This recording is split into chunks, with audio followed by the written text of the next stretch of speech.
Assalamualaikum warahmatullahi wabarakatuh. Kembali lagi dengan saya Rafa Nabil Ilham. Kali ini saya akan menjelaskan apa itu VLAN. Jadi, VLAN itu adalah singkatan dari Virtual Local Area Network. Secara sederhana, VLAN itu adalah sebuah metode untuk menciptakan jaringan-jaringan logis yang terpisah di dalam satu infrastruktur jaringan fisik yang sama. Jadi, tanpa VLAN, semua perangkat yang terhubung ke satu switch itu dianggap berada dalam satu jaringan, yaitu LAN, atau LAN yang sama, berada dalam satu jaringan yang sama, dan broadcast domain yang sama juga. Jika satu komputer mengirim pesan broadcast, semua komputer lain di switch tersebut akan menerimanya. Nah, jika dengan VLAN, Anda bisa memecah satu switch fisik menjadi beberapa jaringan logis. Misalnya port 1 sampai 5 untuk departemen HRD dan port 6 sampai 10 itu untuk departemen IT. Meskipun mereka tercolok di switch yang sama, secara logika mereka terpisah total dan tidak bisa saling berkomunikasi secara langsung. VLAN itu bekerja pada layer 2 atau data link layer. Lalu ada juga cara kerjanya. Yang pertama itu broadcast domain. Jadi si VLAN itu memecah satu broadcast domain besar menjadi beberapa bagian kecil. Lalu lintas broadcast dari VLAN 10 itu tidak akan pernah diteruskan ke VLAN 20. Nah, hal ini mengurangi kepadatan lalu lintas jaringan. Lalu yang kedua ada port membership atau keanggotaan port. Administrator jaringan itu mengonfigurasi switch untuk menentukan port mana masuk ke VLAN mana. Contohnya port 123 ke VLAN 10 dan port 456 ke VLAN 20. Lalu selanjutnya itu ada tagging. Nah, tagging ini adalah protokol yang memungkinkan VLAN bekerja melintasi banyak switch. Ketika sebuah paket data dikirim dari satu switch ke switch lain atau ke router, paket tersebut diberi label atau tag. Tag ini memberitahu perangkat penerima bahwa paket ini milik VLAN 10. Standar protokol yang paling umum digunakan adalah IEEE 802.1q. Komponen utama dalam koneksi VLAN itu ada access port dan trunk port. Access port atau port akses itu digunakan untuk menghubungkan switch ke perangkat pengguna akhir seperti komputer, laptop, atau printer. Port ini hanya bisa menjadi anggota dari satu VLAN saja. Paket data yang keluar masuk port ini tidak memiliki tag atau untag. Karena komputer biasa tidak mengerti tag VLAN, switch yang bertugas memproses tag tersebut. Lalu yang kedua ada trunk port atau port trunk.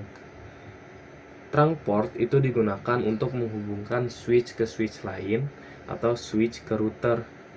Nah, port ini bisa membawa lalu lintas untuk banyak VLAN sekaligus. Disinilah protokol 802.1q atau tagging itu bekerja dengan menambahkan tag pada paket data agar switch di seberang tahu paket tersebut milik VLAN yang mana. Keuntungan menggunakan VLAN itu yang pertama keamanan. Data sensitif, misalnya data keuangan, itu dapat dipisahkan dari data tamu atau divisi lain. Nah, pengguna di VLAN guest itu tidak bisa mengintip data di VLAN keuangan. Lalu yang kedua ada efisiensi biaya. Kita tidak perlu membeli switch fisik terpisah untuk setiap departemen. Jadi satu switch besar itu bisa dibagi-bagi secara logis. Lalu yang ketiga ada performa. Dengan membatasi broadcast traffic ke grup yang lebih kecil, lalu lintas jaringan itu bisa menjadi lebih lega dan lebih cepat. Lalu yang keempat itu manajemen yang mudah. Jika karyawan pindah meja tapi tetap di departemen yang sama, administrator hanya perlu mengubah konfigurasi VLAN di port barunya tanpa perlu memindahkan kabel server atau merubah alamat IP subnet secara drastis. Nah, jadi kesimpulannya, bayangkan sebuah gedung kantor bayangkan sebuah gedung kantor yaitu switch fisik tanpa VLAN. Semua orang di gedung itu berteriak di satu ruangan besar. Nah, dengan VLAN Anda membangun tembok-tembok kaca kedap suara, yaitu logika virtual, sehingga tim HRD punya ruangan sendiri, IT punya ruangan sendiri, dan tamu juga punya ruangan sendiri, meskipun mereka semua masih berada di alamat gedung yang sama. Nah, mungkin itu saja untuk penjelasan VLAN. Mohon maaf bila ada kekurangan. Sekian dari saya. Terima kasih. Wassalamualaikum warahmatullahi wabarakatuh. Assalamualaikum warahmatullahi wabarakatuh. Kembali lagi dengan saya Rafa Nabil Ilham. Kali ini saya akan mempraktikkan cara membuat VLAN. Jadi pertama kalian buat dulu sebuah topologi simple dengan 4 buah PC.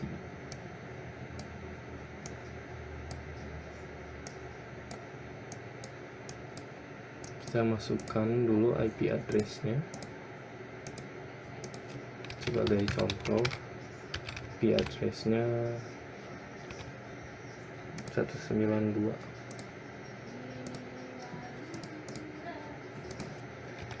Ini juga sama.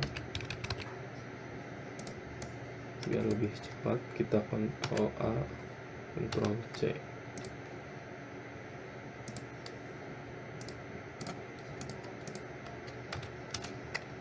Ini ketiga, dan yang ini itu keempat.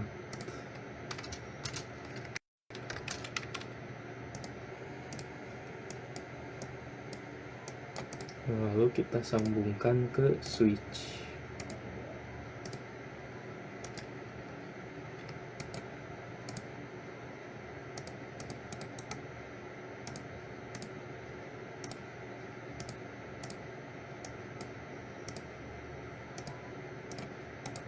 Nah, jadi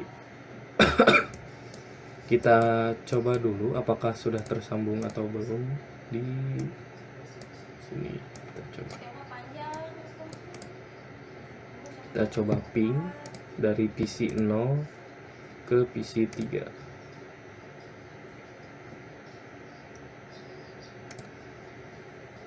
Nah, ini sama ya seperti kemarin. Terlihat ini broadcast dulu. Nah, lalu PC yang ketiga yang IP-nya yang benar itu reply. Lalu kirim kembali ke PC 0. PC 0 ketika sudah menerima itu diverifikasi, lalu baru mengirimkan message ya ke PC 3. Itu teman-teman. Nah, kita lihat di sini si in progress. Ini successful ya. Jadi seperti itu. Sama lah ya seperti kemarin yang sudah dijelaskan. Sekarang kita akan membuat sebuah VLAN ya, 2 VLAN. Yang bagian sini, bagian pertama ini VLAN 1, nah, ini VLAN 2.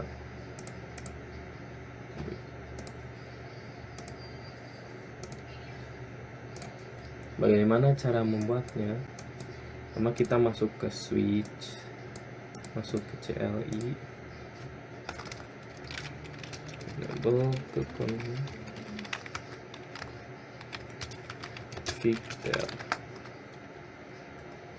Lalu di sini kalian masukkan dulu VLAN ID-nya. Ketik VLAN ID-nya kan ketik berapa saja, misalkan di sini 10. Nah, lalu kalian tuliskan namanya juga.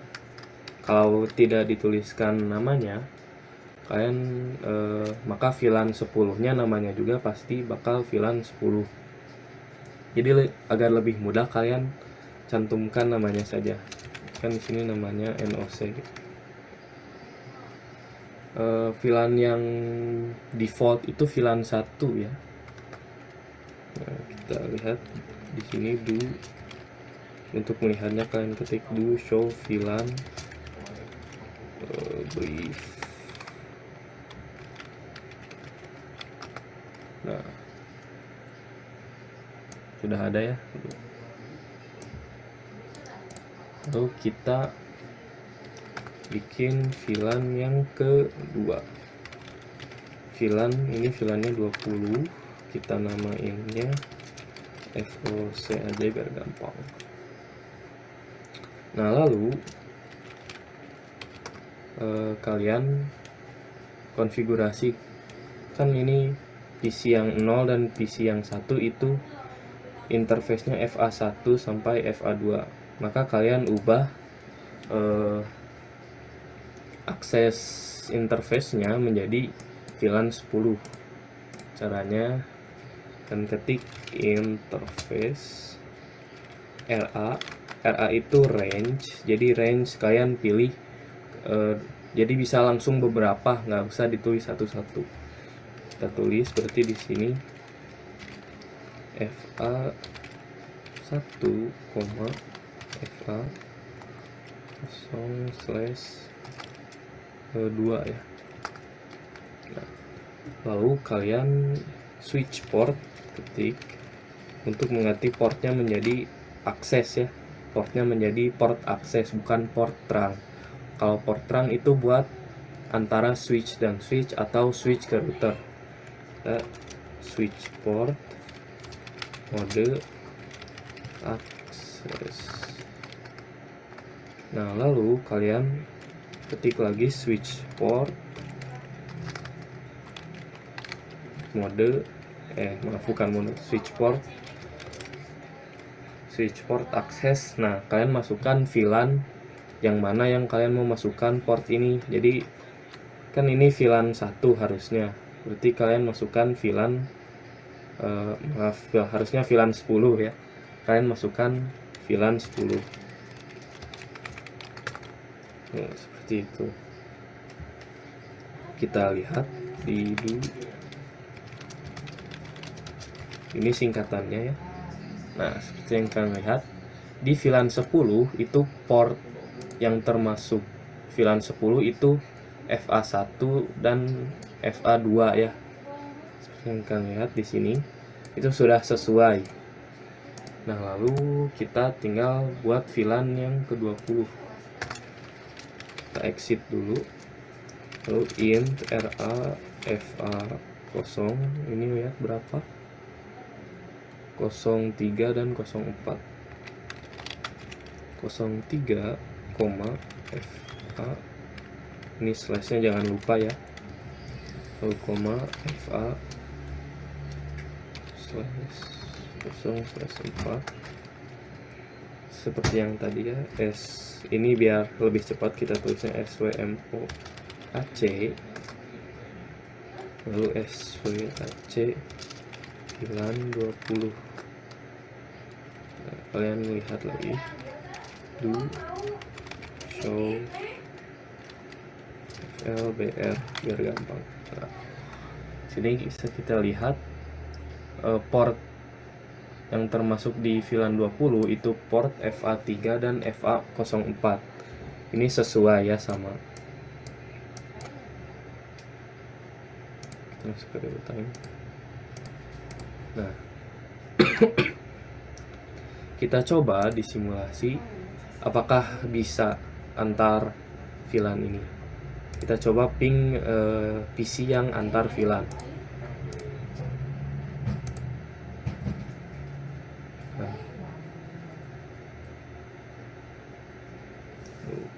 Jadi teman-teman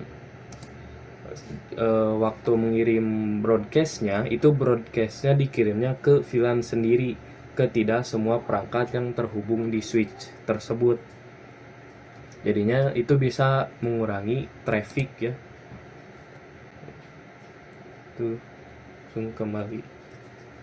Nah, jadi seperti itu teman-teman cara kerja VLAN. Itulah. Jadi bisa ya antar VLAN itu seperti itu secara visualnya. Sekarang kita coba PC 0 ke PC 3. 0 ke PC 3. Kita lihat.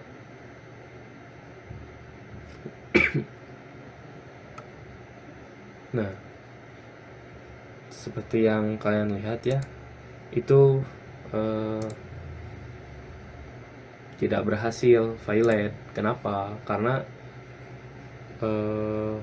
Karena mereka berbeda VLAN, berarti broadcastnya juga sudah berbeda. Kalau itu ya sudah berbeda, jadi tidak bisa. Jadi broadcastnya sudah beda. Jadi karena itu beda port dan juga sudah beda VLAN. Apakah sesama VLAN itu tidak bisa apakah antara VLAN itu tidak bisa berkomunikasi? Itu jawabannya bisa, tapi itu membutuhkan konfigurasi yang lebih. Mungkin itu saja untuk praktik tentang VLAN. Sekian dari saya, mohon maaf bila ada kekurangan. Assalamualaikum warahmatullahi wabarakatuh. Kembali lagi dengan saya Rafa Nabil Ilham. Kali ini saya akan membuat topologi dua jaringan. Jadi sama persis seperti jaringan ini. Kita lihat IP address-nya. Belum diisi, berarti 2.1.2. Ini VLAN 10 ya. Nah, ini sudah terisi. Ini itu VLAN 10. Kita tulis saja namanya NOC. Sedangkan yang ini itu FOC. Kita buat lagi satu lagi jaringannya, topologinya. Tambahkan 4 buah PC.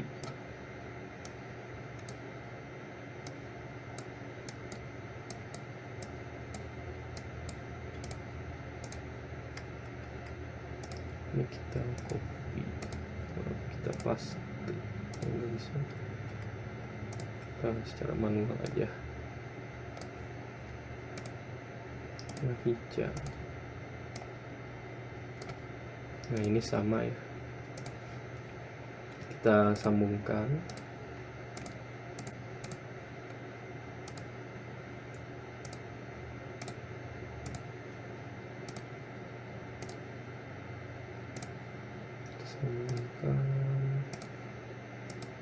Lalu kita tambahkan IP address.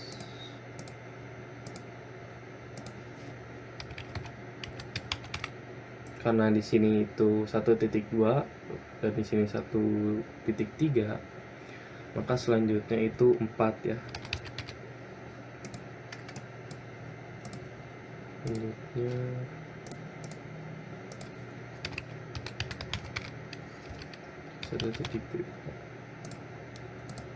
kalau di sini itu sama mengikuti yang ini. Kita lihat 22, berarti sini 23.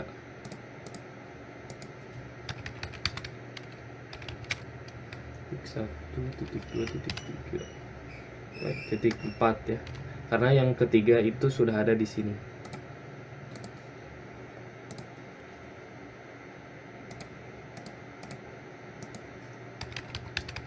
Kita isi 1.8.2 5. Nah, mungkin segitu saja tentang saya membuat topologi dua jaringan. Sekian. Kembali lagi dengan saya Rafa Nabil Ilham. Kali ini saya akan konfigurasi VLAN ya. VLAN di switch. Kita masuk ke CLI dulu. VCN T. Lalu kita masukkan interface dan range-nya di sini 1 sampai 2. Kita tulis FA. Selain pakai koma juga, kalian bisa pakai dash ya. Dash 2. Maaf teman-teman. Sebelumnya kita bikin dulu VLAN-nya ya. VLAN 10. NOC. Lalu ada juga VLAN 20, kita exit aja dulu. VLAN 20 dan FOC. Nah, baru kalian ketikkan interface RAFA /1-2 kita switch port, MO itu mode AC. Jadi kita ubah switch portnya ke mode akses, switch aksesnya ke VLAN 10 ya. Kita exit. Selanjutnya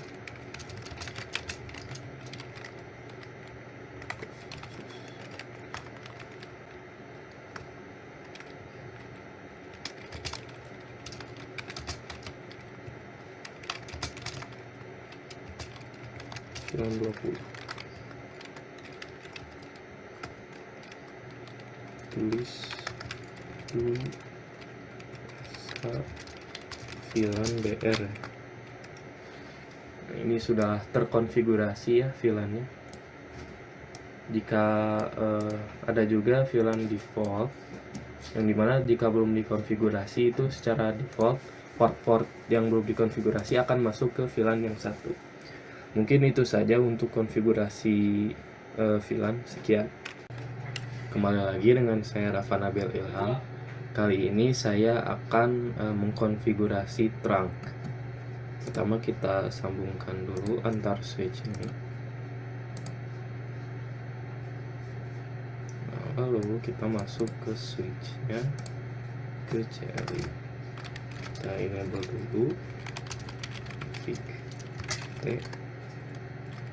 Lalu kalian lihat port mana di port mana yang switch ini tersambung. Di sini portnya itu FA5. Salah. FA5. Ketik int FA0/5. Lalu kalian ubah modenya ke mode trunk. Kita switch port mode trunk. Nah, sudah seperti itu saja sebenarnya konfigurasinya. Lalu kita pergi ke switch 2. Switch kedua juga sama.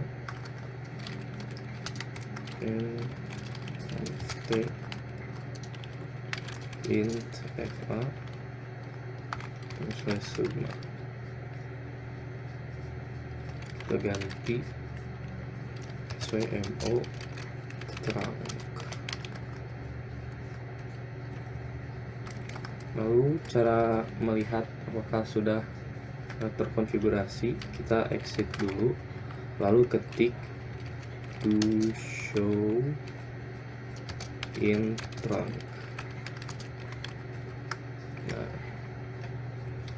ini seperti yang kalian lihat ya, ada port FA5 modenya on, lalu encapsulationnya itu 802.1Q, yaitu tagging ya, lalu statusnya trunking, dan di sini native LAN-nya 1. Apa itu native LAN? Native LAN itu seperti port yang tidak diberikan yang diberikan VLAN. Ini nanti bakal dijelaskan lebih lanjut ya native VLAN itu. Kita lihat dulu di bawahnya. VLANs allowed dan ke bawahnya itu sama saja. VLANs allowed itu maksudnya VLAN yang diizinkan untuk berkomunikasi. Di sini secara defaultnya itu 1 sampai 1005. Dan ini VLAN allowed dan aktif. Jadi VLAN allowed dan aktif VLAN yang diizinkan dan aktif di yang aktif sekarang. Nah, lalu kita coba message antar VLAN. dari PC 0 ke PC 4 successful, lalu dari VLAN 20 ke VLAN 20 successful ya. Jadi konfigurasi terang itu tadi berhasil. Nah, apakah VLAN yang berbeda itu tidak bisa saling berkomunikasi? Itu sebenarnya bisa, tapi kita harus menggunakan satu device yang namanya router. Untuk router itu nanti kita akan menggunakannya. Mungkin sekian saja untuk konfigurasi terang. Terima kasih. Kembali lagi dengan saya Rafa Nabil Ilham. Kali ini saya akan menjelaskan dan mempraktekkan trunk allowed.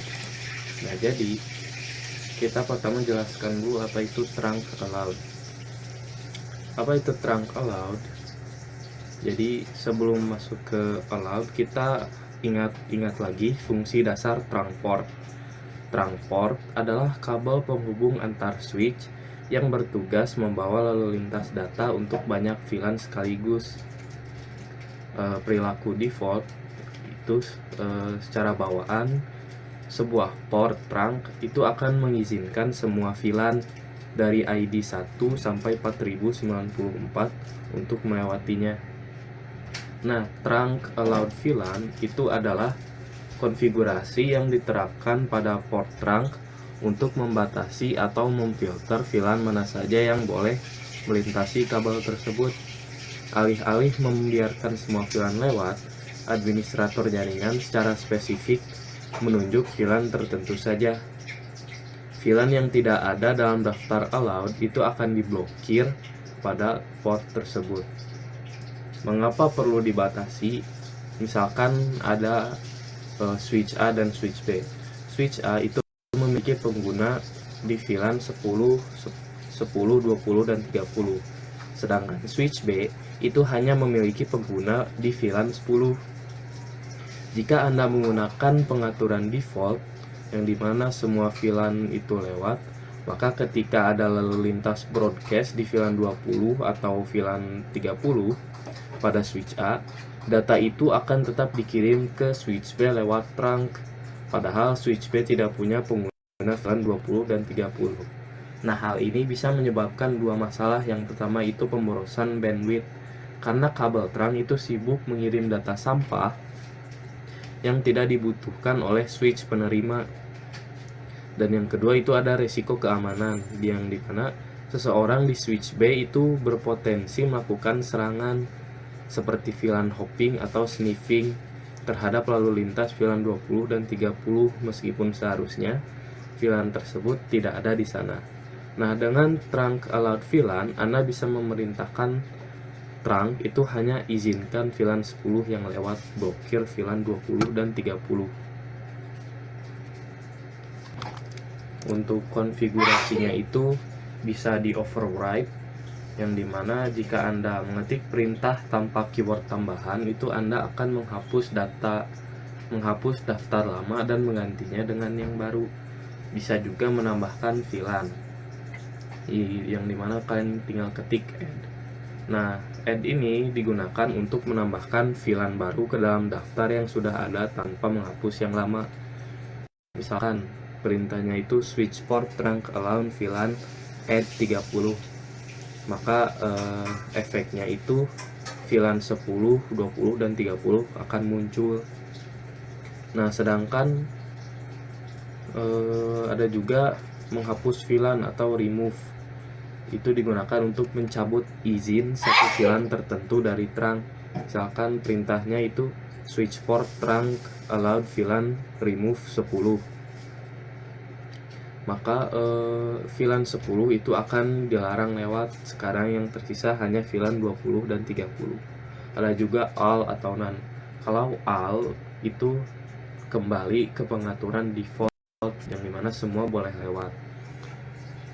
Ada juga non, yang dimana menutup total trunk semua VLAN, tidak ada data VLAN yang bisa lewat. Keuntungan trunk allowed itu bisa pertama keamanan, yaitu security hardening, yang dimana membatasi surface area serangan. Data sensitif misal VLAN ke server keuangan itu tidak akan pernah sampai ke switch di lobi tamu jika terang ke lobi tersebut tidak mengizinkan VLAN keuangan lewat. Yang kedua ada optimasi kinerja, mengurangi lalu lintas broadcast, multicast, dan unknown unicast yang tidak perlu. Nah, ini membuat CPU switch itu bekerja lebih ringan dan link trunk lebih lega. Yang ketiga itu ada juga manajemen jaringan, yang dimana memaksa administrator untuk lebih rapi dan sadar akan topologi jaringan, mengetahui persis kemana data mengalir. Sekarang kita akan konfigurasi trunk allowed-nya di Cisco ya. Nah, sebagai contoh kita tambahkan dulu PC atau VLAN yang ketiga, berarti VLAN 20. Kita tambahkan satu PC. Misalkan VLAN yang ke-30 itu VLAN tamu. Masukkan dulu IP address-nya 30 aja. Subnetnya lupa, otomatis. Jangan lupa subnet masnya juga ya.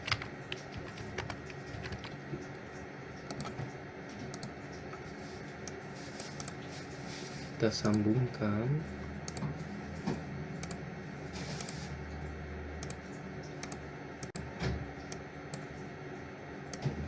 Kita buat dulu, lalu kita buat VLAN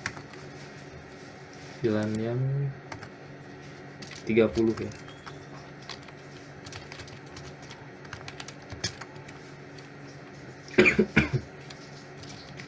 VLAN 30, namanya itu tamu. Lalu kita masuk ke interface. Ini PC 8 itu FA S6 SWAC VLAN 30. Ini kita lihat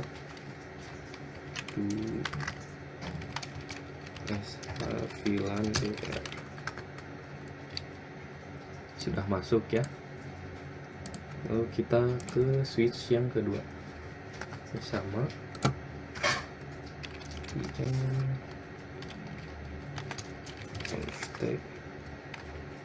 kita buat dulu VLAN 30 tamu.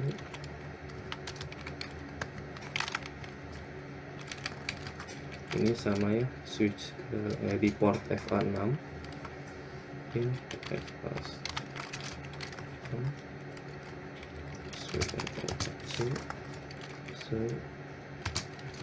VLAN 30 VLAN BR sudah masuk. Kita coba ping apakah successful. File sebentar.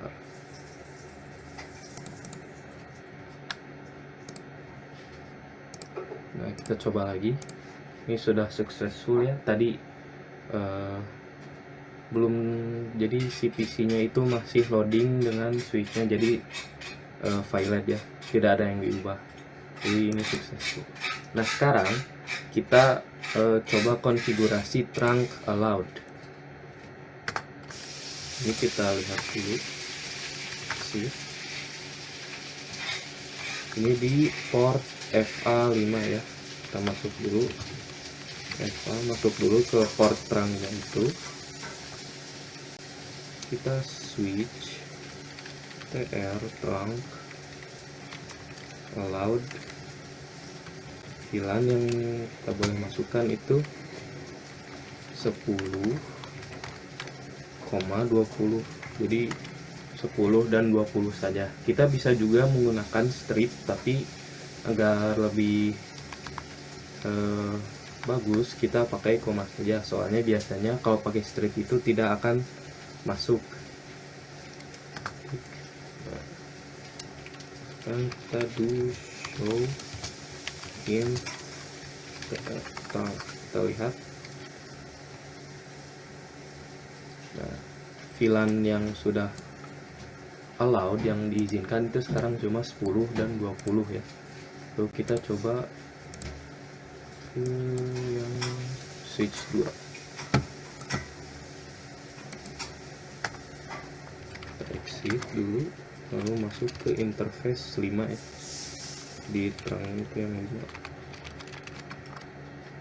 5 dan ketik switch port trunk allowed VLAN itu 10 sama 20. Jadi VLAN kalau koma itu dan, jadi 10 dan 20. Kalau strip itu 10 sampai 20, jadi 11, 12, 13 itu jadinya termasuk. Makanya kita menggunakan koma di in tr nih ya. Yang alatnya yang diizinkannya sekarang sudah 10 dan 20. Sekarang kita coba apakah bisa yang VLAN 30. Nah, violate ya, karena ya seperti yang tadi sudah dijelaskan, hanya VLAN 10 dan 20 yang diperbolehkan mengirimkan pesan. Kita cek kalau yang sesama VLAN 10 dan VLAN 20 itu bisa, karena sudah allowed ya, karena yang diizinkan ya itu yang tadi. Mungkin segitu saja untuk praktek dan juga penjelasan trunk allowed. Sekian dari saya. Kembali lagi dengan saya Rafa Nabil Ilham. Kali ini saya akan menjelaskan apa itu multi-layer switch. Pertama kita lihat dulu ya di sini. Ini adalah multi-layer switch. Gambarnya itu seperti matahari. Kita tambahkan end device. Ini sama saja seperti switch sebelumnya. Kita tambahkan 4 dengan VLAN yang sama ya.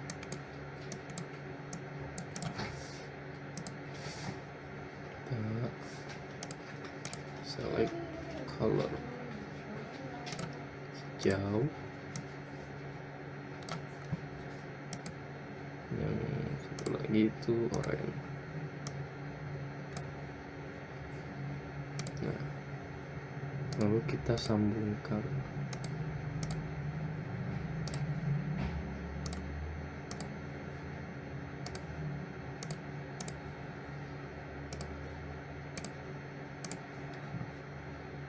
ya, rapihkan dulu sedikit, lalu kita sambungkan antar switch.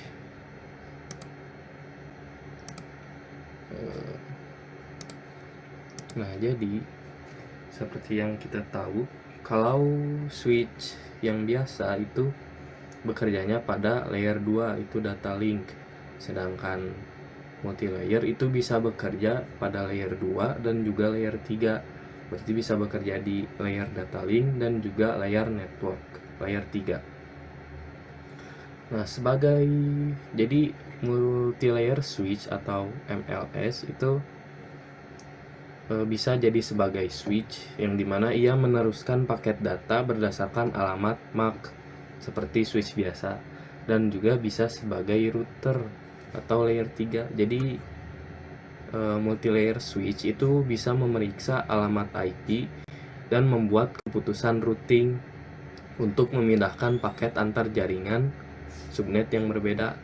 Jadi secara sederhana, multi-layer switch itu switch yang memiliki otak router namun bekerja dengan kecepatan atau otot hardware switch.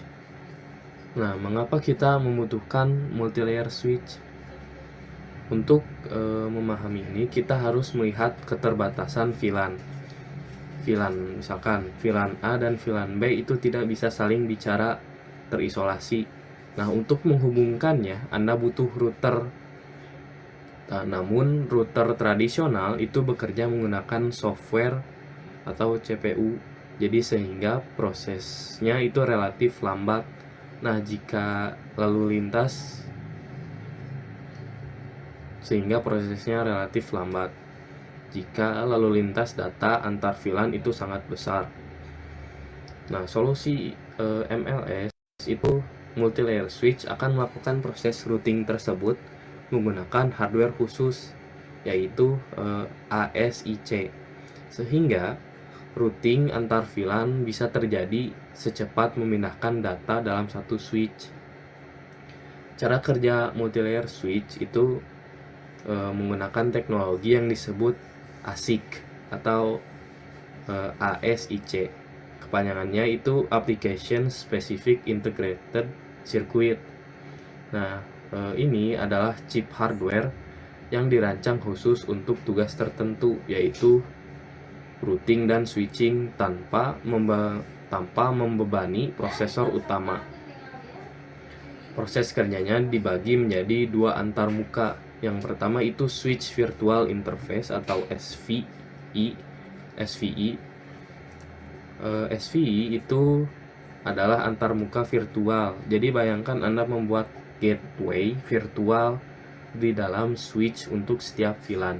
Contoh, SVI untuk VLAN 10 itu diberi IP 192.168.10.1. Nah, ini menjadi gateway PC-nya HRD.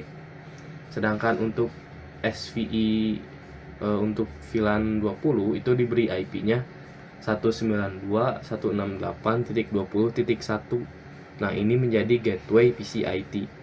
Ketika PC HRD ingin mengirim data ke PC IT, data masuk ke switch, diproses oleh SVI, dan langsung dirouting ke VLAN tujuan di dalam kotak yang sama. Lalu ada juga routed port. Port fisik pada switch ini bisa diubah sifatnya dari port switch biasa menjadi port router. Nah, port ini tidak lagi menjadi bagian dari VLAN manapun, dan port ini juga diberi address fisik. Jadi seperti port pada router asli, dan biasanya digunakan untuk menghubungkan switch tersebut ke router WAN atau core switch lainnya. Perbedaan router dan multi-layer switch itu ada 5. Yang pertama itu kalau router menghubungkan jaringan berbeda seperti WAN, internet, dan LAN, maka multi-layer switch itu hanya menghubungkan perangkat dalam LAN dan routing antar VLAN. Dan juga kecepatannya itu berbeda. Kalau router itu lebih lambat karena berbasis software atau CPU, sedangkan multi-layer switch itu sangat cepat karena berbasis hardware dan ASIC yang tadi ASIC. Kalau router itu mendukung NAT, MPLS, VPN, port serial atau port optik jarak jauh, kalau multi-layer switch itu biasanya tidak mendukung NAT atau one port, jadi hanya bisa Ethernet. Dan juga router itu portnya sedikit, biasanya 2-4 port. Kalau multi-layer switch itu banyak, bisa sampai 24, 48, atau bisa lebih banyak lagi portnya. Router itu penggunaannya di tepi jaringan atau di edge menuju internet, sedangkan multi-layer switch itu ada di inti jaringan yaitu LAN. Fungsi utama multi-layer switch itu yang pertama ada inter-VLAN routing. Nah, ini fungsi paling vital karena mengizinkan komunikasi antar VLAN yang berbeda tanpa membebani router utama. Yang kedua ada packet forwarding, meneruskan paket data berdasarkan IP address, jadi bukan hanya lewat MAC address. Yang ketiga itu security-nya ACL. Jadi multi-layer switch itu mendukung access control list. Anda bisa memblokir akses IP tertentu atau port tertentu, misal VLAN HRD itu boleh akses internet, tapi tidak boleh akses server IP langsung di switch. Jadi bisa memblokir akses IP tertentu secara langsung ya. Lalu ada DHCP server. MLS itu seringkali bisa bertindak sebagai pemberi alamat IP otomatis ke komputer lain juga. Lalu ada QoS atau Quality of Service. Jadi multilayer switch itu bisa memprioritaskan lalu lintas data tertentu. Misalnya data, suara, atau video conference itu didahulukan daripada download file. Apa saja sih keuntungan menggunakan multilayer switch? Itu performanya tinggi karena routing dilakukan pada kecepatan kabel hampir tanpa jeda. Lalu efisiensi jaringan karena mengurangi beban kerja router utama hanya perlu mengurus koneksi ke internet, sementara lalu lintas lokal antar departemen itu diurus oleh MLS. Lalu biaya dan kemudahan, daripada membeli switch L2 lalu router yang besar, seringkali lebih hemat dan rapih menggunakan satu multilayer switch di pusat jaringan distribusi. Nah, kapan sih kita harus menggunakan multilayer switch? Jadi, kita menggunakan multilayer switch itu jika kita memiliki jaringan dengan banyak VLAN, lebih dari 2 atau 3. Dan juga ketika lalu lintas data antar departemen atau antar VLAN itu sangat tinggi, misal kirim file besar antar divisi. Lalu, ketika kita juga ingin jaringan lokal atau LAN itu bekerja sangat cepat tanpa hambatan di router gateway. Jadi bayangkan seperti ini. Bayangkan router itu sebagai petugas polisi di persimpangan jalan yang memeriksa KTP setiap orang yang lewat. Itu cermat, banyak fitur keamanan, tapi lambat ya, karena mengecek KTP. Bayangkan switch layer 2 itu jalan tol lurus tanpa hambatan, cepat tapi hanya untuk satu tujuan. Sedangkan multilayer switch itu adalah tol canggih yang memiliki jalur pindah otomatis yang sangat cepat. Mobil bisa pindah jalur A ke jalur B. Jadi bayangkan jalur A itu seperti VLAN A dan jalur B itu seperti VLAN B. Nah, mobil itu bisa pindah dari jalur A ke jalur B dengan kecepatan penuh tanpa harus berhenti diperiksa polisi terlebih dahulu. Mungkin itu saja untuk penjelasan multilayer switch. Sekian dari saya. Kembali lagi dengan saya Rafa Nabil Ilham. Kali ini saya akan mengkonfigurasi trunk pada switch layer 3 atau multilayer switch. Jadi pertama kita masukkan dulu IP address untuk setiap PC ini, karena terakhir itu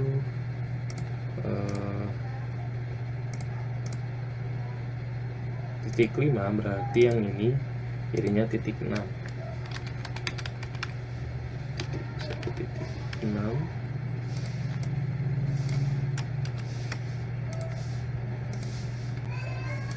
Kalau yang ini berarti jadi titik 7.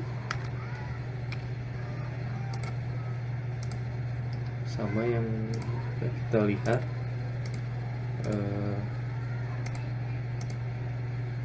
ini 5, berarti yang ini 6 sama 7.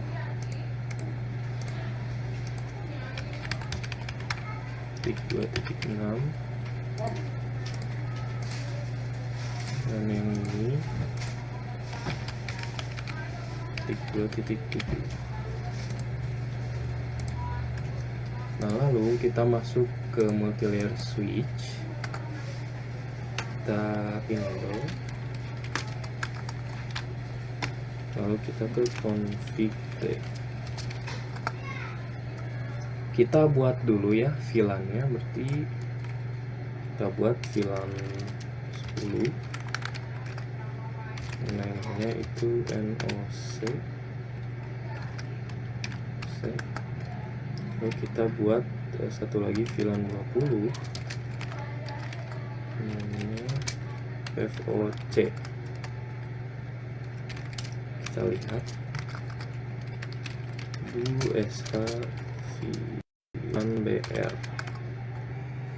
Nah, sudah ada ya. Lalu kita masukkan untuk PC-nya, berarti port 1 sampai 2 int RAFA 0/1 strip 2 itu SWMOAC SWAC VLAN 10. Exit. Lalu selanjutnya itu 3 sampai 4 int RAFA 0/3 strip 4 switch port mode akses. Switch port aksesnya VLAN 20. Kita lihat lagi USH VLAN brief sudah masuk ya. Nah, lalu kita ubah ke trunk di sini dulu ya, di switch layer 2 kita ubah port yang ke-7 yang terkoneksi sama multilayer switch, itu kita ubah jadi trunk.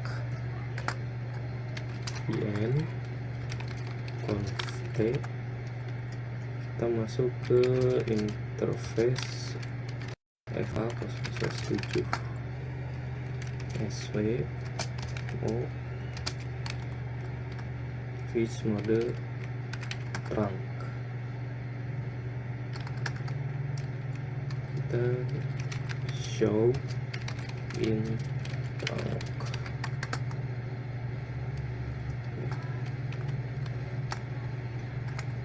Apalagi guys, show in trunk.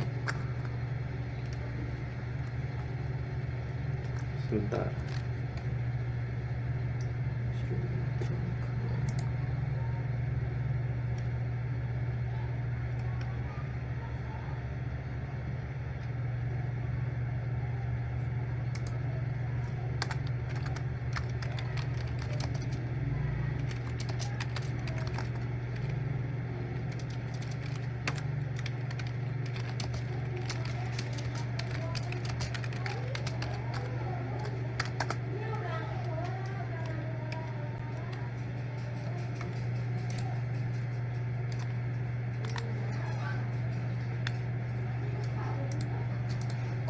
Jadi ini guys,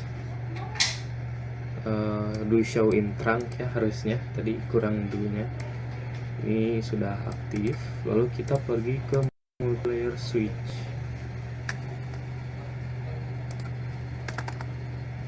Nah, kita masuk ke interface 5. Nah, di situ yang tersambungnya interface 5. Lalu kita sebenarnya tidak bisa langsung switch port mode trunk. Nah, ini tidak bisa karena an interface whose trunk encapsulation is auto cannot be configured to trunk mode. Jadi enkapsulasinya itu auto, jadinya tidak bisa mode trunk. Komennya bakal di rejected. Kenapa?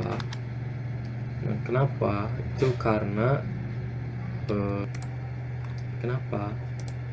karena ada yang namanya ISL sama IEE 802.1Q. Nah, secara default multilayer switch itu kan bisa bekerja di layer 2 dan di layer 3. Bisa bekerja di layer 2 dan di layer 3. Kenapa jadinya multilayer switch itu bingung harus yang mana harus memakai protokol yang mana, apakah pakai protokol ISL atau .1Q, maka kita pertama harus mengubah dulu encapsulation-nya. Caranya itu kita ke mode trunk, kita ganti jadi switch port trunk encapsulation .1Q. Nah, ini sudah diubah jadinya IEEE.1Q, itu enkapsulasi untuk trunk. Kita baru bisa SW mode trunk. Kita lihat dulu SH in trunk itu sudah bisa ya, encapsulation-nya jadinya .1Q. Kita juga jangan lupa allowed VLAN-nya ya,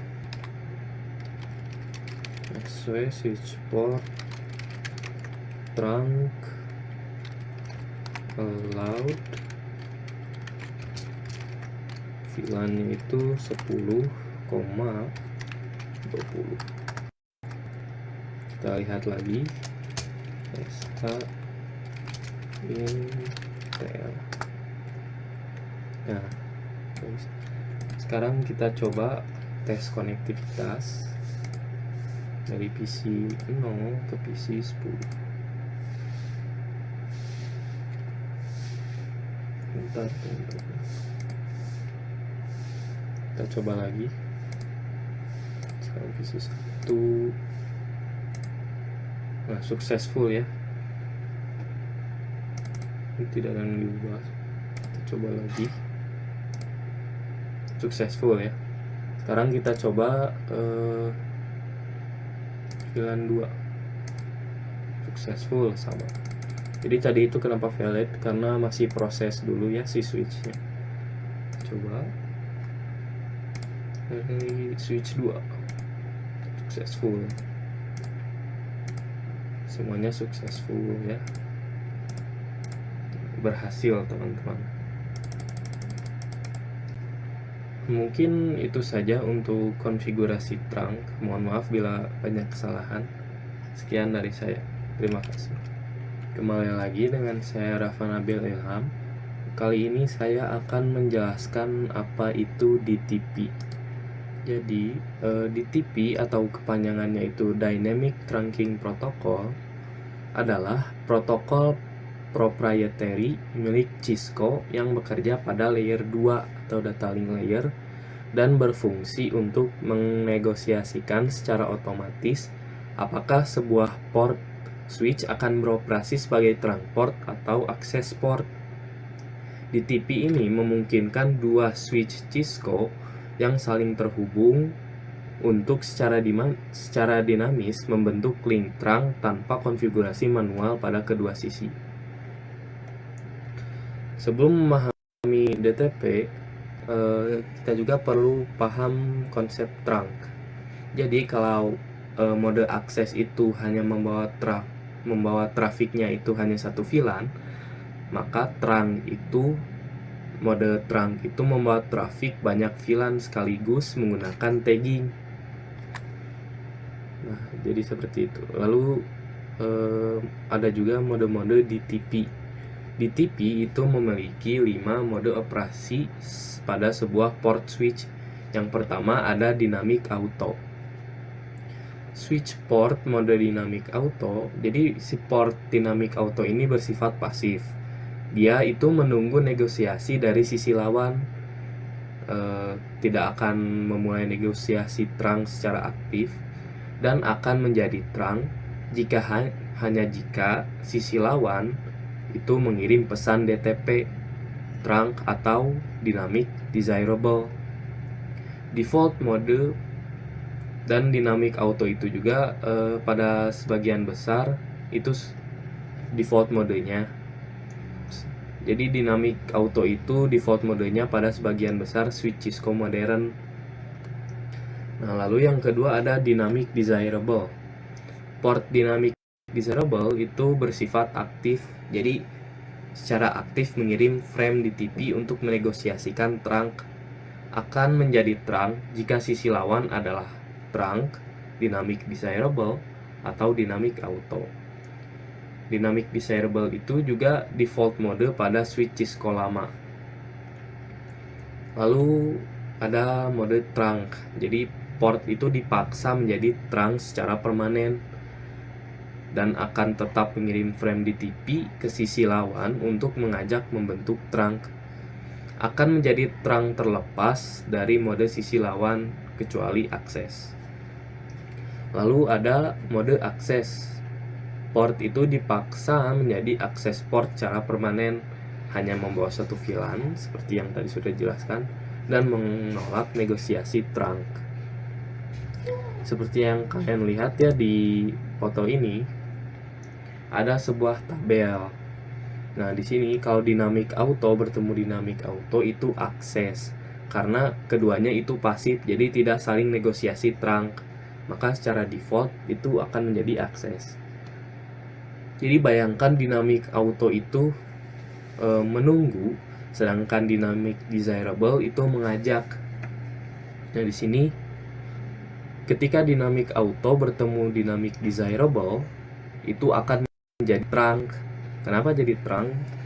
Karena dynamic desirable itu mengajak bernegosiasi dengan dynamic auto untuk menjadi trunk. Karena dynamic auto itu akan ngikut-ngikut saja, maka akan menjadi trunk.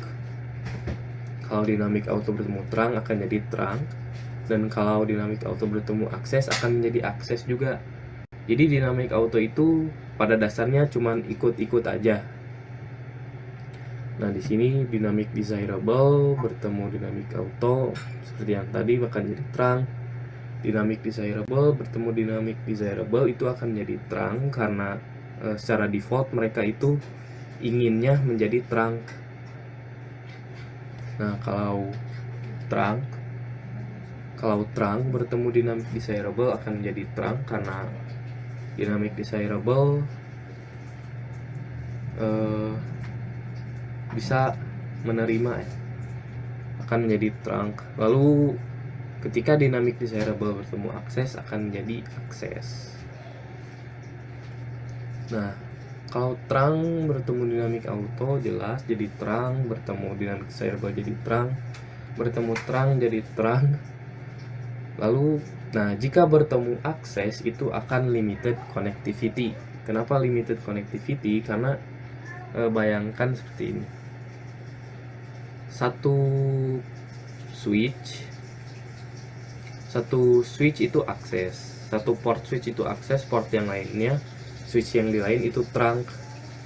Jadinya bingung si switch ini harus bagaimana, sedang yang satu itu ingin masuk VLAN-nya banyak, sedangkan yang satu itu cuman menerima satu VLAN, yaitu kalau mode portnya akses. Nah, jadi terjadilah yang namanya limited connectivity. Jadi akan terjadi masalah. Yang ini juga yang terakhir, akses bertemu dynamic auto akan jadi akses.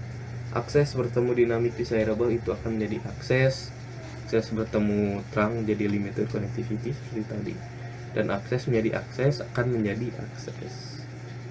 Sebenarnya tabel ini tidak perlu dihafalkan, tapi lebih bagus untuk kalian mengerti, untuk lebih paham bagaimana cara di TV itu bekerja. Mungkin sekian saja untuk penjelasan di TV. Mohon maaf bila banyak kesalahan. Sekian dari saya. Kembali lagi dengan saya Rafa Nabil Ilham. Kali ini saya akan mempraktikkan implementasi di TV di Cisco Packet Tracer. Jadi pertama-tama kita lihat dulu pada switch pertama cara komen atau cara melihat switch port itu modenya mode apa. Coba kita im config,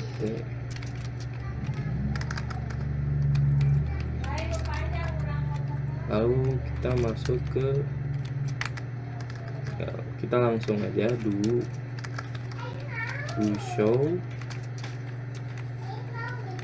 show interface FA 0/5 ya. Di sini switch port.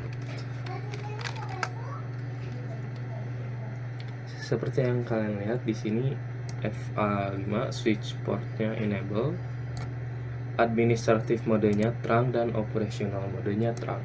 Administratif mode itu maksudnya konfigurasi di switch itu, karena waktu itu kita di konfigurasinya terang, maka operational modenya juga terang. Operational mode itu hasil dari konfigurasi tersebut. Jadi misalkan kalau di sini kita ubah, jadi pada intinya operational mode itu hasil dari konfigurasi yang telah kita konfigurasikan pada switch tersebut. Nah, untuk membuktikan kalau default mode port itu dynamic auto, kita cek port yang belum aktif. /int ini sebagai contoh port 12 switch port. Nah, terbukti ya kalau secara default mode port itu dynamic auto, dan di sini kenapa operational mode-nya down? Karena itu tidak tersambung dengan device apapun dan belum di setting, belum dikonfigurasi. Sekarang kita coba ubah interface FA5 itu jadi dynamic auto. Kita masuk ke int FA05 sw switch port mode dynamic auto. Sini kita lihat int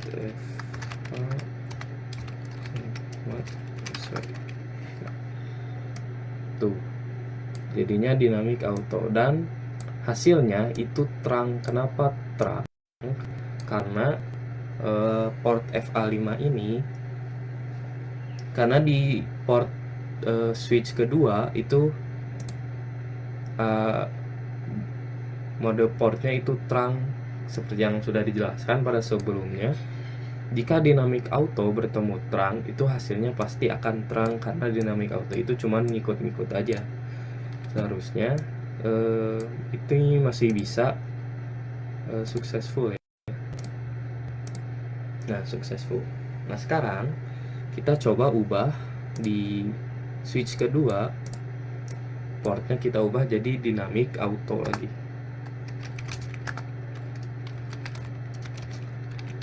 Kita masuk ke interface FA 0/5, kita ubah switch port mode dynamic auto.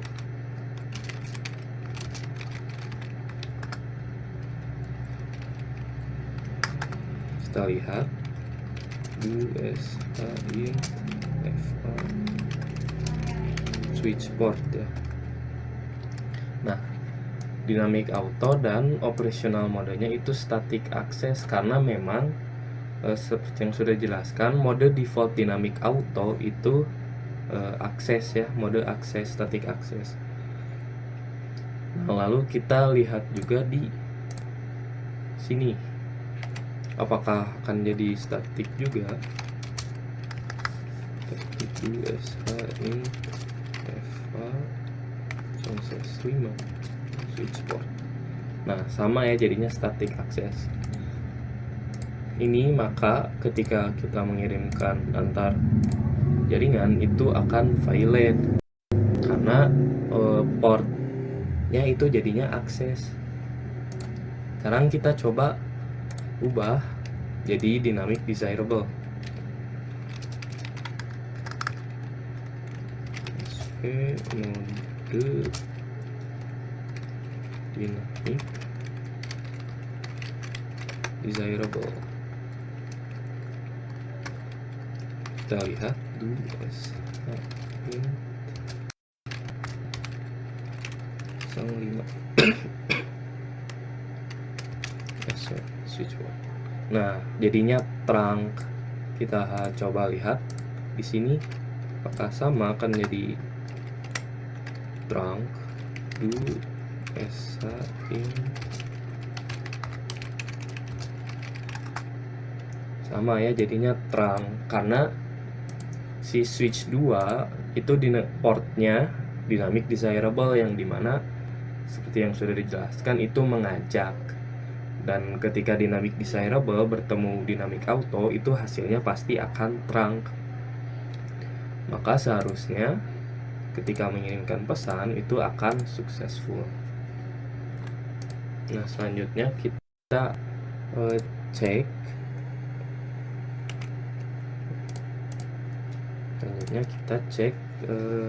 interface FA2 yang tersambung ke end device atau ke komputer. Kita ketik to show ya int FA2 switch port.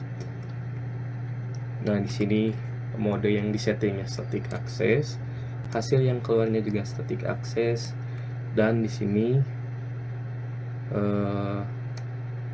ada informasi tambahan kalau akses modenya itu VLAN 10, jadi termasuk port ini termasuknya VLAN 10, dan ini sisanya informasi. Nah, mungkin itu saja untuk implementasi di TP. Untuk di multilayer switch 3 itu sama saja seperti di switch layer 2. Ya, mungkin itu saja untuk implementasi di TP. Sekian dari saya. Terima kasih. Kembali lagi dengan saya Rafa Nabil Ilham. Kali ini saya akan menjelaskan apa itu paket tag dan untag. Jadi, seperti ini. Dalam jaringan Ethernet standar, perangkat itu tidak peduli dari mana asal data atau ke grup mana data itu berada. Mereka hanya mengirim data ke alamat tujuan, yaitu MAC address. Namun, ketika kita menggunakan VLAN, kita memecah satu switch fisik menjadi beberapa switch logis. Agar switch tahu data mana milik VLAN mana, misalnya VLAN 10 untuk HRD dan VLAN 20 untuk IT, kita perlu cara untuk menandai data tersebut. Nah, disinilah konsep tag dan untag itu muncul. Yang pertama itu untag frame atau frame tanpa data. Apa itu untag paket atau untag ya? Jadi untag paket ini adalah frame Ethernet standar atau polos. Tidak ada informasi tambahan mengenai VLAN di dalam header frame ini. Karakteristik untag paket ini yang pertama itu bahasanya universal. Jadi hampir semua perangkat akhir atau end device seperti laptop, PC, printer, CCTV, dan router WiFi rumahan hanya mengerti bahasa untag. Jika Anda mengirim paket tag ke PC biasa, PC tersebut akan membuangnya karena tidak mengerti formatnya, kecuali dikonfigurasi khusus pada driver kartu jaringannya. Lalu lokasi penggunaan untag paket itu digunakan pada akses port, yaitu port switch yang menghubungkan ke komputer user. Nah, cara kerja untag paket di switch itu ketika PC mengirim data ke switch, data masuk sebagai untag. Nah, kemudian switch itu menandai data tersebut secara internal sesuai dengan konfigurasi VLAN pada port tersebut. Misal, port 1 disetelnya VLAN 10. Nah, lalu ketika switch mengirim data ke PC, switch itu akan melepas tag VLAN sebelum mengirimkan data keluar lewat kabel menuju PC. Bayangkannya analoginya seperti ini. Bayangkan sebuah surat biasa di amplop putih polos. Nah, tidak ada stempel departemen di luarnya. Orang biasa, yaitu PC, bisa membukanya dan membacanya secara langsung. Lalu ada tag paket atau frame bertanda. Apa itu tag paket? Nah, tag paket ini adalah frame Ethernet yang telah dimodifikasi dengan menyisipkan informasi tambahan, yaitu tag, di bagian headernya. Protokol standar yang digunakan untuk tagging ini adalah IEEE 802.1Q, sering disebutnya .1Q aja ya. Struktur tag.1Q itu seperti ini. Switch itu menyisipkan 4 byte data tambahan ke dalam frame Ethernet asli. Nah, 4 byte ini berisi dari satu TPID atau Tag Protocol Identifier yang menandakan bahwa frame ini adalah frame tag, lalu PRI atau Priority untuk Quality of Service, yaitu memprioritaskan trafik suara atau video.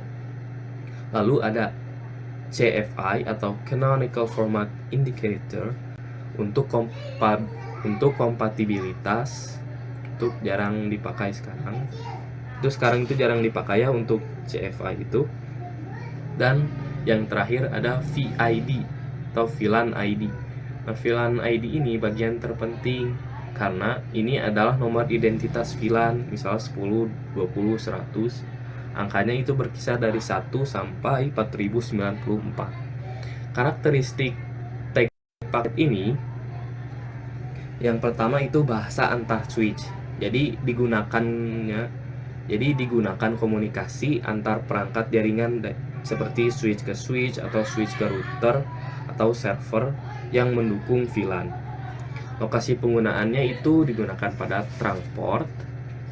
Nah, fungsinya itu memungkinkan satu kabel fisik membawa trafik dari banyak VLAN sekaligus tanpa tercampur. Analoginya itu seperti ini. Bayangkan surat yang sama seperti yang tadi, tapi sekarang amplopnya diberi stempel merah bertuliskan divisi HRD. Amplop ini dikirimkan antar kantor cabang, jadi switch A ke switch B, dan petugas surat atau switch di kantor tujuan melihat stempel itu dan tahu surat ini harus diletakkan di keranjang HRD, bukan keranjang IT. Mungkin seperti itu. Jadi seperti ini alur perjalanan data.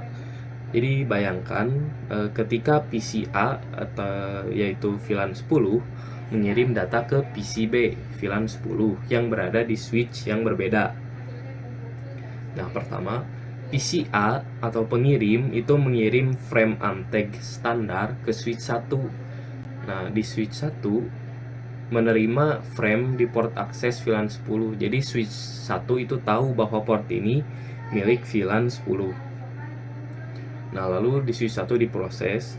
Nah, jadi switch 1 melihat tujuan ada di seberang sana lewat trunk. Karena lewat trunk, switch 1 itu menyisipkan tag .1Q dengan VLAN ID 10 ke dalam frame tersebut. Nah, di kabel trunk, frame ini berjalan melewati kabel sebagai tag frame. Nah, di switch 2 itu frame-nya menerima datanya, lalu ia membaca tagnya. Oh, ini untuk VLAN 10. Nah, dari switch 2 itu mencari port tujuan B, PCB. Switch 2 melihat PCB ada di port akses VLAN 10. Nah, switch 2 itu sebelum mengirim datanya ke PCB, switch 2 melepas atau mencabut atau bahasa ilmiahnya di-strip tag VLAN 10 tersebut. Jadi dilepas dulu tag VLAN 10-nya. Nah, lalu baru PCB itu menerima frame untag standar dan memprosesnya. Nah, tapi ada pengecualian, yaitu native VLAN. Jadi ada satu kondisi unik pada port trunk yang disebut native VLAN. Secara default pada switch Cisco, native VLAN itu adalah VLAN 1. Jadi aturannya adalah jika trafik melewati trunk dan berasal dari native VLAN, maka trafik tersebut dikirim tanpa tag atau untag. Jika switch penerima itu menerima paket untag pada port trunk, ia akan menganggap paket itu milik native VLAN. Contohnya seperti ini. Trunk itu disettingnya dengan native VLAN 99. Trafik VLAN 10 lewat trunk, maka akan diberi tag 10. Trafik VLAN 20 lewat terang, itu akan diberi tag 20. Nah, jika trafik VLAN 99 lewat terang, maka itu tidak akan diberi tag atau untag, karena itu native VLAN-nya, native VLAN switch tersebut. Jadi VLAN defaultnya switch tersebut, native VLAN itu.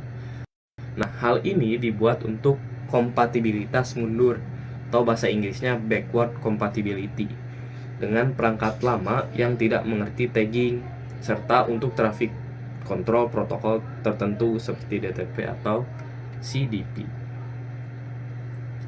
Jadi native VLAN itu biasanya digunakan untuk perangkat lama yang tidak mengerti tagging.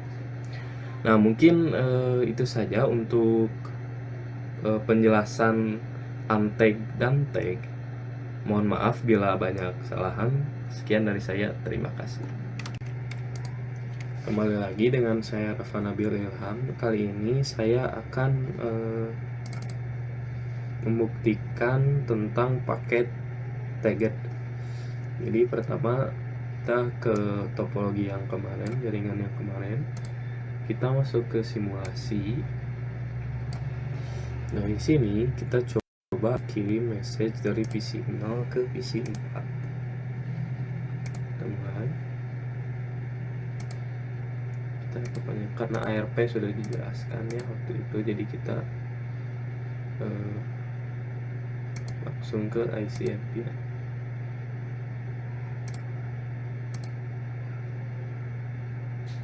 Nah, jadi teman-teman kita lihat di switch.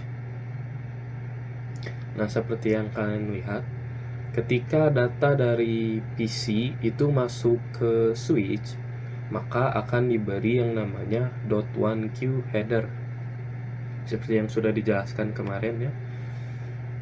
Jadi ketika masuk ke switch itu akan diberi sebuah label. Nah, lalu kita lihat di antar switch. Nah, dari switch 1 source destination to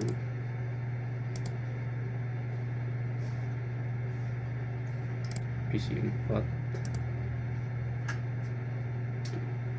Nah, kita lihat di sini device switch 1, source-nya Sino.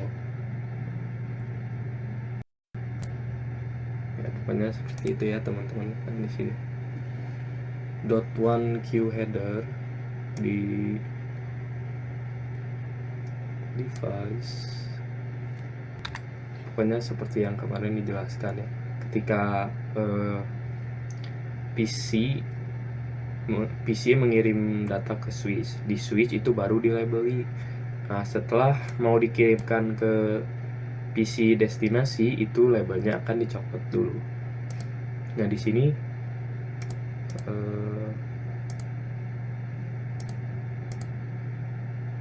sebentar.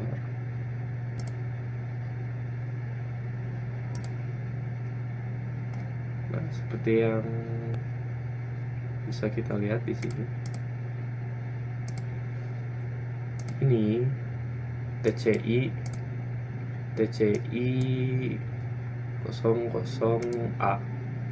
Apa itu outbound video details? Jadi bentukan seperti apa data paketnya. Nah, di sini ada yang namanya TCI 1010A, yaitu tipe nomor yang bertipe heksadesimal. Jadi TCI ini mempresentasikan ID VLAN-nya. Kan ini VLAN-nya 10. Nah, ininya A. Kenapa A? Karena TCI-nya itu termasuknya nomor heksadesimal. Di nomor heksadesimal 10 itu adalah A.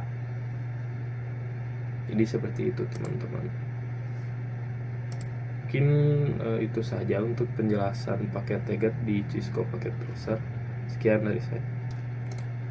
Kembali lagi dengan saya Rafa Nabil Ilham. Kali ini saya akan menjelaskan, mempraktikkan tentang native VLAN.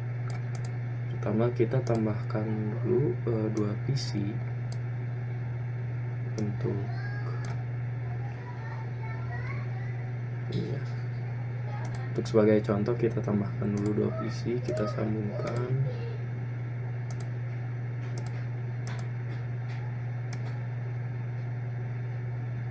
Port FA6. Kita isi dulu IP-nya. Sebagai contoh ini 10 aja.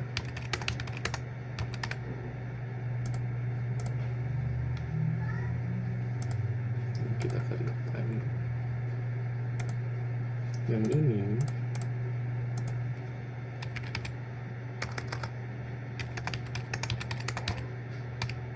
dua. Pakai seperti itu aja guys, biar cepat. Nah, pertama-tama kita akan mengubah native VLAN yang awalnya native VLAN 1 ke 99 dan nanti disetting antar 2 switch. Untuk paket ini untuk paket Anteg ya, sebagai contoh paket Anteg juga. Kita in dulu ke config terminal, lalu kita buat dulu VLAN-nya, VLAN 99, namanya manajemen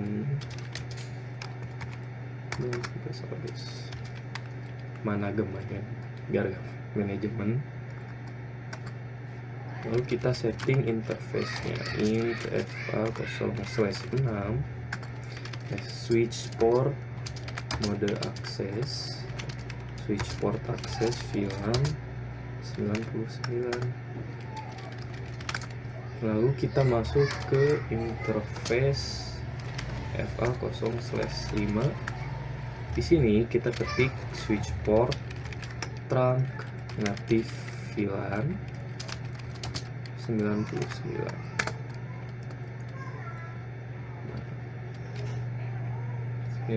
Ada VLAN mismatch. Kenapa ada message ini? Karena untuk native VLAN itu bekerja, maka kedua switch itu native VLAN-nya harus sama. Kita biarkan dulu message ini dan kita lihat apakah sudah berubah belum itunya native VLAN-nya. Do sh in trunk. Native VLAN-nya sudah 99. Nah, lalu kita sekarang setting di switch port 2. Nah, di sini blocking fast ethernet 05 on VLAN 0001 inconsistent local tree. No, udah ada ya VLAN mismatch karena tadi karena tidak sama. Kita harus setting dulu native VLAN-nya agar sama.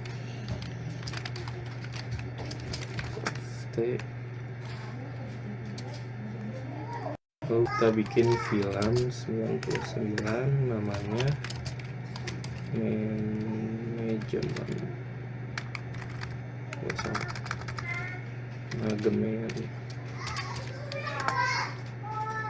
Kita exit, kita masuk interface.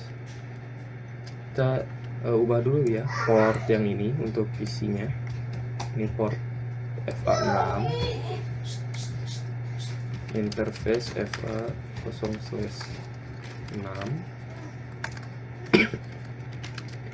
SWMOAC, SWHC VLAN,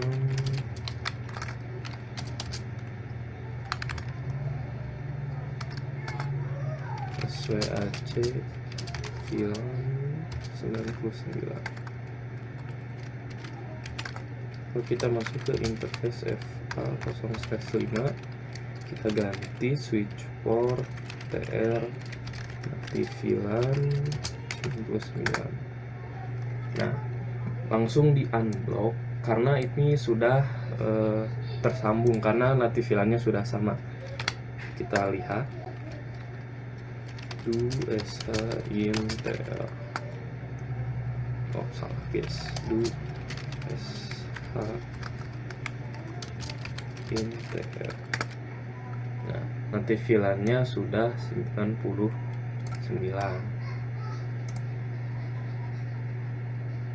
Sekarang Jangan lupa VLAN allowed-nya juga diubah, karena kalau belum diubah itu pasti akan violate, karena VLAN allowed-nya yang diperbolehkan melewati terang itu cuman VLAN 10 dan 20. Jadi kita ini masih di interface 05, switch port terang allowed VLAN itu ini all saja biar gampang, ini kita all. Nah sekarang kita tulis lagi do int tr. Sudah semua ya, VLAN allowed dan VLAN yang aktifnya ada 99. Jangan lupa juga switch di setting yang pertama. Nah, di sini VLAN mismatch discover tadi sudah tuh ya pokoknya. Kita ke interface FA 05, switch port terang allowed VLAN all saja. Kita do int tr. Kita lihat, nah sudah ya. Oke, sekarang kita coba message dari PC 8 ke PC 9 dan langsung successful. Sekarang kita lihat prosesnya. Ya kurang lebih sama lah ya. Kirim ke switch, kirim ke PC, dan successful. Nah kita lihat ports, kita lihat di switch apakah ada label .1q di sini. Seperti yang kita lihat itu tidak ada, nggak ada, karena ini paketnya paket Anteg, jadi langsung pakai native VLAN si switch ini, seperti yang sudah dijelaskan kemarin-kemarin tentang native VLAN. Nah di sini juga ketika kita lihat di outbound video detailsnya itu tidak ada bit TCI atau bit ID VLAN, tidak ada karena paketnya itu paket Anteg. Kita lihat di device 1, nah itu nggak ada karena paket Anteg, karena sudah native VLAN. Nah seperti itu. Mungkin itu saja untuk penjelasan native VLAN. Mohon maaf bila banyak kesalahan. Sekian dari saya. Terima kasih.